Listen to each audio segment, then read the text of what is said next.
dos céus, teu nome é exaltado, para sempre exaltado seu nome.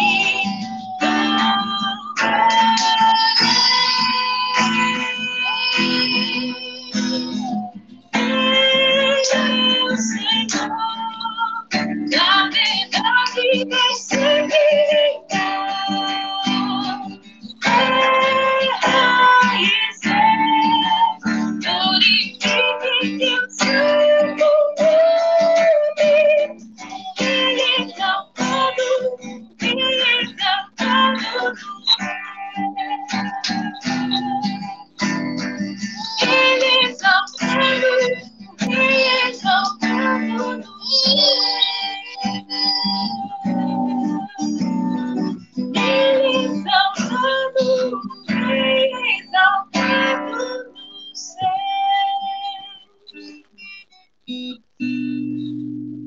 Contigo, Fábio.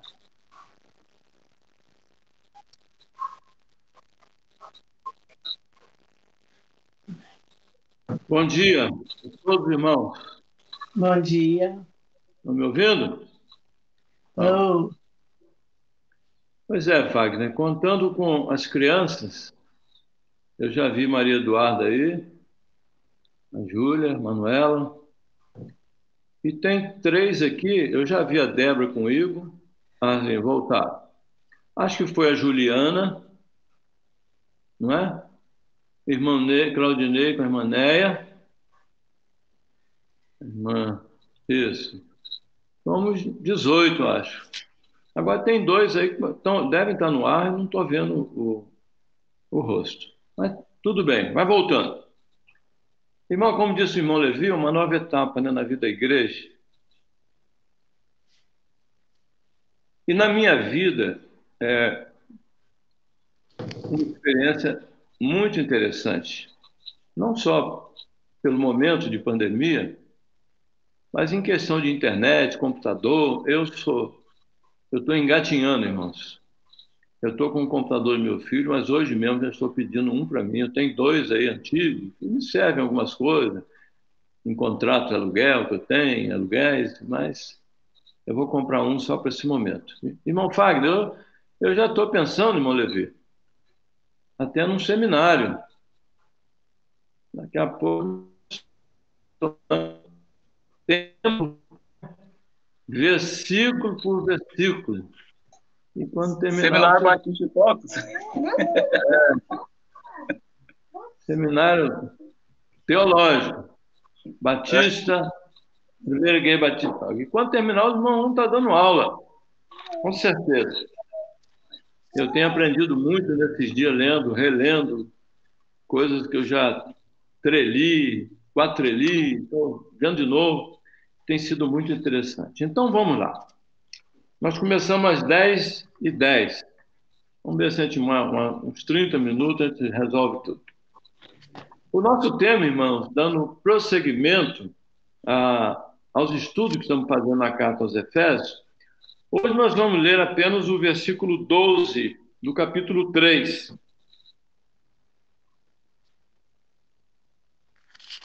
Eu leio então, para nossa conveniência. Pelo qual temos ousadia e acesso com confiança mediante a fé nele.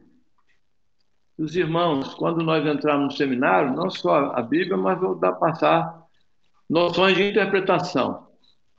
Paulo usou nele aqui para não repetir o nome de Jesus Cristo.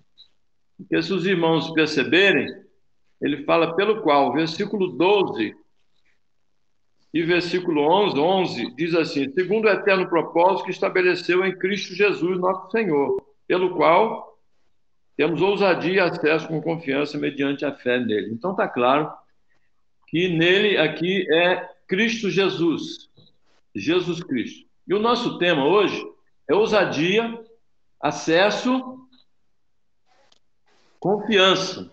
Essas 3 palavras vão nortear toda a nossa mensagem. E ela é de suma importância. Estamos falando de oração, de a presença de Deus, muito importante nesses dias em que a gente imagina a vida do não crente, né? Nesses dias de infortúnio, nós sofremos. Imaginem eles que não têm como ir à presença verdadeiramente de Deus. Que Deus tenha misericórdia. Pois bem, irmão, em Cristo Jesus, nosso Senhor. Qual seria o objetivo de Paulo com este contexto? Está no versículo 13, porque a igreja estava triste, Paulo estava preso, né? Estava assim, esmorecendo, desanimada. Aí Paulo diz para ele, versículo 13: portanto, vos peço que não vos desfaleçais nas minhas tribulações por vós, pois nisso está a vossa glória. Nisso está a nossa glória, irmãos. O apóstolo Paulo estava mais uma vez preso para que o evangelho fosse... ele estava preso tentando impedir o evangelho de prosseguir. Mas ele está preso, mas a palavra não, como ele diz em outro lugar. E realmente o evangelho ele vai até o dia de Cristo. Um dia chegou para nós, chegou em Goitacazes, onde conheci na infância, chegou até Tóquio. Falar um pouco, irmão, sobre a salvação em Cristo. Nós tendemos, irmãos, em nossas orações, a só pensar em bênçãos e nas nossas necessidades. Há uma tendência natural. Mas o Evangelho, a salvação em Cristo, ela visa, não que isso esteja errado, mas a salvação em Cristo, ela visa, em primeiro lugar, levar-nos à presença de Deus, sempre com espírito de adoração e oração. Paulo, nem mesmo preso, ele perdeu o ânimo. Ele tinha preso ou em liberdade, tinha comunhão com Deus, e ele diz para a igreja também desfrutar desse acesso que temos à presença de Deus. Paulo, na verdade, quer nos exortar, quando provados, como estamos sendo nesses dias, atribulados, devemos reagir da mesma maneira. Eu estou vendo um careca aqui em cima de mim, eu acho que é Josias. Josias está pegando carona. Vou mandar ele abrir lá a igreja, a primeira igreja batista de Goitacá. Mas seja bem-vindo, Josias. É uma alegria ver o irmão. Então, irmão, nós, para desenvolver melhor o nosso tema, nós vamos fazê-lo através de dois princípios. Lembrando os irmãos que os princípios da palavra de Deus não perdem nunca a sua eficácia. É diferente de regras. Os princípios da palavra de Deus não podem nunca serem esquecidos por nós. E o primeiro é que toda doutrina, e eu falo assim com o coração, né, triste, porque a igreja como um todo, a igreja do Senhor, não está querendo saber de doutrina. E sem doutrina é impossível viver a vida cristã, é impossível ser cristão. O apóstolo Lucas diz que quando a igreja primitiva lá de Jerusalém se reunia, ela perseverava em primeiro lugar nas doutrinas dos apóstolos. Então, toda doutrina cristã tem como objetivo levar-nos a resultados práticos que glorifiquem o nome do Senhor. Quando sabemos o que somos em Cristo e os recursos que temos à nossa disposição, não é que os problemas desaparecem, mas eles perdem forças. Eles perdem força. Quem não tem doutrina acaba querendo criar atalhos para a vida cristã, caminhos mais curtos. Isso é impossível. O caminho para a certeza, para a plenitude, para a maturidade, para a esperança, é o que a Bíblia ensina. é o que ela desenvolve em muitos lugares. E eu vou tomar para esse momento o que Paulo diz em Romanos 5, de 3 a 5. Um pouco antes, o versículo, parte final do versículo 2, Romanos 5, ele diz assim: e nos gloriamos na esperança da glória de Deus. É quando nós chegamos à fé. Eu e vocês. Aquele ânimo, aquele primeiro amor. A gente tem certeza de tudo, quer espalhar tudo, mas parece que Deus aqui está dizendo através do apóstolo o seguinte: espera aí, rapaz, você está muito apressado. Você está começando a vida cristã. Eu tenho uma coisa para dizer para você. O microfone aberto aí. É isso aí. E não somente isto, agora eu estou no Romanos 5, 3 a 5. E não somente isto, diz Paulo, ou o Senhor, através de Paulo, mas também nos gloriamos nas próprias tribulações, sabendo, quando a gente sabe os resultados da tribulação, que a gente passa a se gloriar nela, sabendo que a tribulação produz perseverança, a perseverança experiência, e a experiência esperança. Nós as tribulações, perseverando. Tribulações. Estou ouvindo.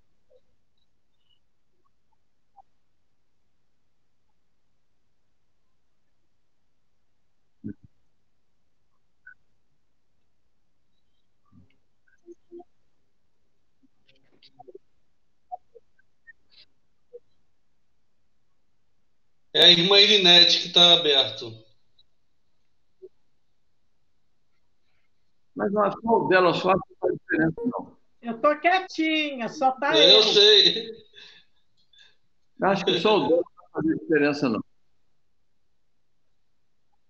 É o que está comprando agora.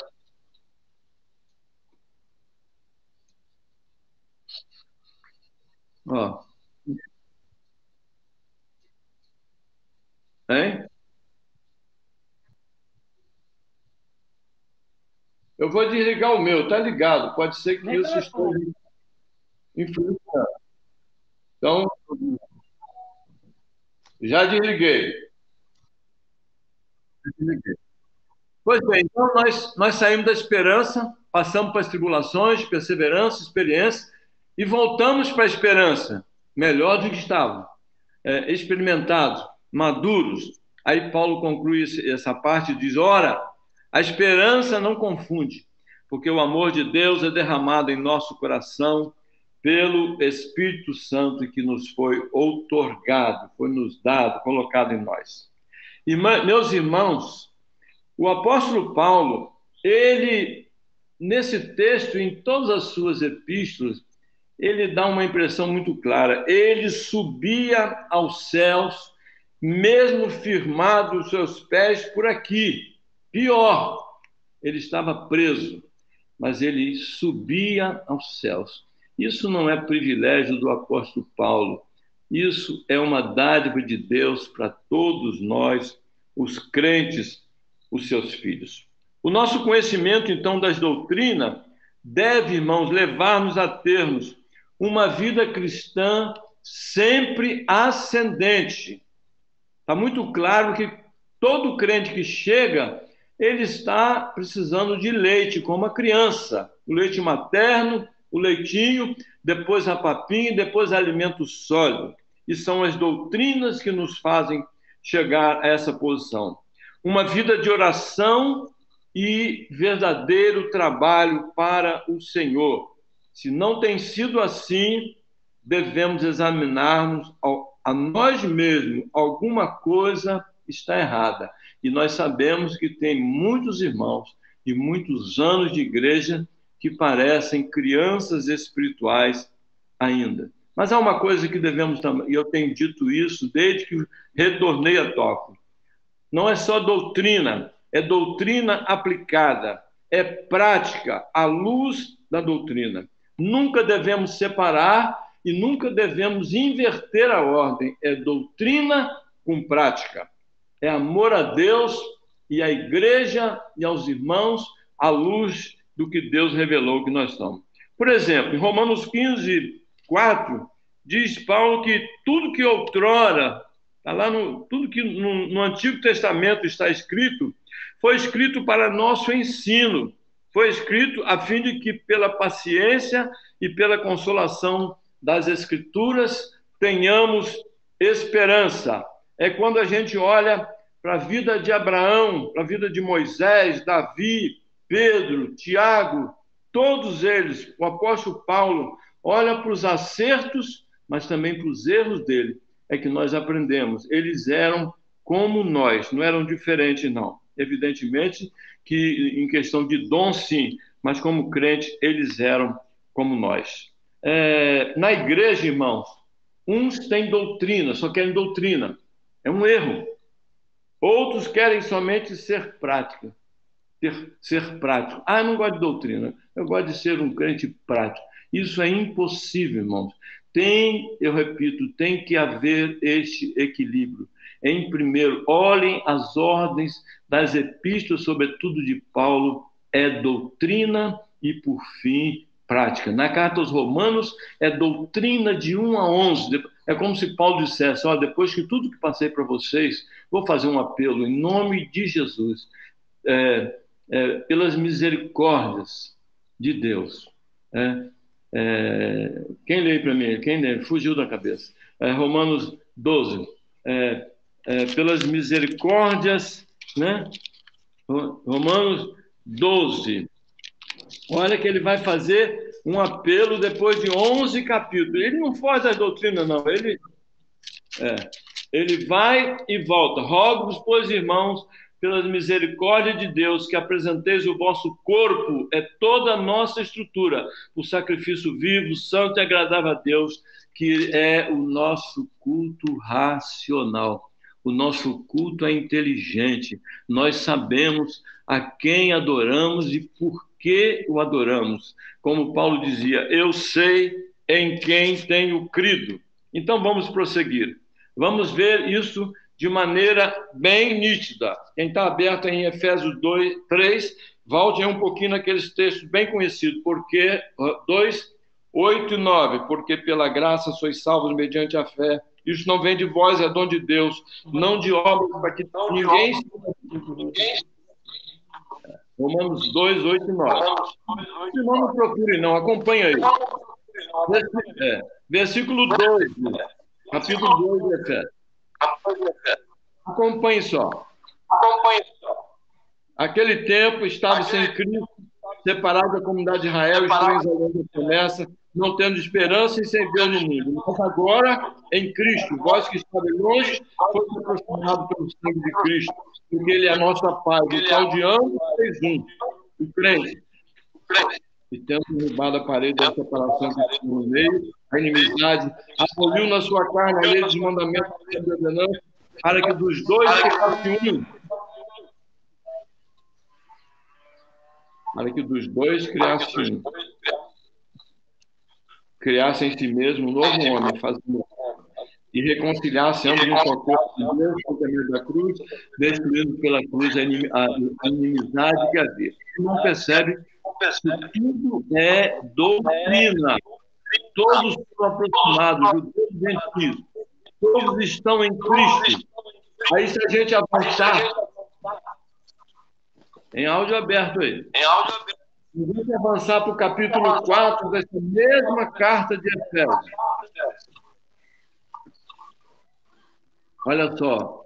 4, 1 e 2. O apelo. A exortação. Rogo-vos, pois, irmãos.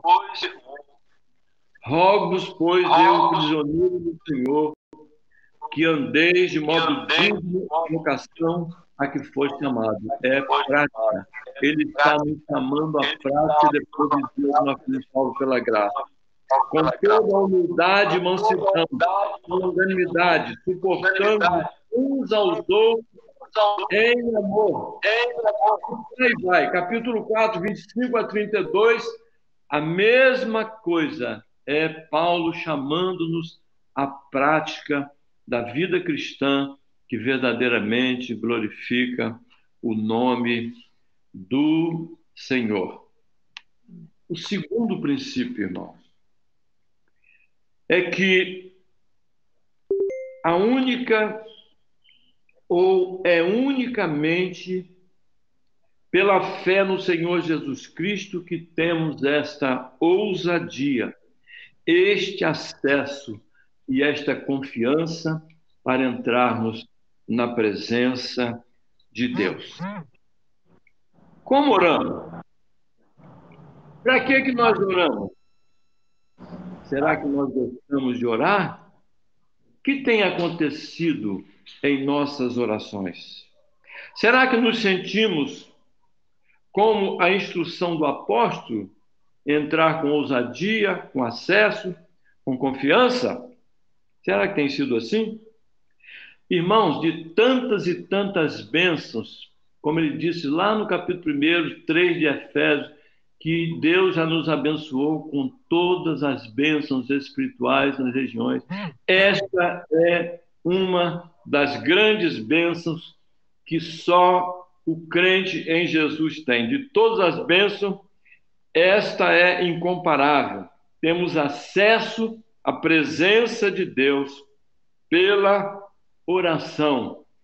Pergunto eu aos irmãos, isto não é fantástico? Nós temos acesso com ousadia, com confiança, porque é pela fé no Filho de Deus, em Jesus Cristo, o nosso Senhor. Irmão Josias, da próxima vez, você venha com a camisa do Vasco, com a camisa do Flamengo, que você me deixa meio triste. Meus irmãos, nós temos então feito assim, ido à presença de Deus. Vamos então considerar, irmão, cada um desses termos. Aprender o que Paulo quer nos dizer com ousadia, com acesso, com confiança. Ousadia é destemor, é estar desinibido, porque nós não entramos na presença de Deus confiados em nós mesmos. Nós entramos olhando para Jesus, autor e consumador da nossa fé. É alguém que faz isso sem hesitação, porque na palavra que cremos, assim está. Ele não duvida, ele tem segurança. Isso é uma total contradição ao fraco. A crente que diz, quem sou eu para entrar na presença de Deus? Não, ele diz que podemos entrar e nós devemos entrar. A segunda palavra é acesso. É alguém que tem certeza que vai ser aceito, que vai ser recebido, que vai ser ouvido. Ele entra, ele ingressa, ele acessa. Já foi dito pelo apóstolo Paulo no capítulo 2, 18 de Efésios. Ele já tinha dito, mas ele, às vezes, vem irmãos, o pastor repete tanto determinados temas, temos que repetir, irmãos, até aprender. 2,18 de Efésios, ele já tinha dito. Iluminado, 2,18, desculpe, porque por ele, por Cristo Jesus, ambos, judeus e gentios, temos acesso ao Pai em um Espírito. Por que ele falou isso? Porque ele está escrevendo com a igreja de gentios, quase na sua totalidade, e os judeus diziam que nós não poderíamos, não temos esse direito de ir à presença de Deus, e Paulo diz que sim, por Jesus Cristo, o objeto da nossa fé, nós temos acesso à presença do Pai em um Espírito. Está com a cabecinha aberta? Então abra o coração. Na nossa oração e também na nossa adoração estão envolvidos o Pai, o Filho e o Espírito Santo. São 4 pessoas: o adorador, o Pai, o Filho e o Espírito Santo. A terceira palavra é confiança. É alguém que está seguro do que está fazendo. Total segurança. É o contrário da criança nos primeiros passos. Mesmo quando papai e mamãe estranha, nem esboçam uma caminhada, né? Mas mesmo diante de papai e mamãe, ela titubeia, ela fica, né? Ela vai para um lado, às vezes cai, mas não somos mais criança. Nós que gostamos da palavra, que aprendemos a palavra, que amamos a palavra, podemos desenvolver essa nossa vida espiritual de maneira bem rápida. É o aprendiz de bicicleta. Quando eu subi numa bicicleta pela primeira vez em Goitacazes, eu levei alguns tombos até me firmar. Mas depois que firma, ninguém mais fica achando que vai cair. Não, ele sobe na bicicleta e vai. Agora eu pergunto aos irmãos. Os irmãos sabem a diferença entre rezar e orar? Muita diferença. Muita diferença. Uma vez o pastor Ivene pregando lá em Vitória, ele disse assim, hoje eu comi uma moqueca capixaba. Aí ele falou assim, olha, eu conhecia a peixada, mas há uma diferença muito grande entre uma peixada e uma moqueca. Naturalmente ele queria exaltar a comida da irmã que o recebeu lá para o almoço, mas a diferença entre rezar e orar é abissal, é do tamanho de um abismo muito grande, irmãos. A diferença entre rezar e orar. Querem ver?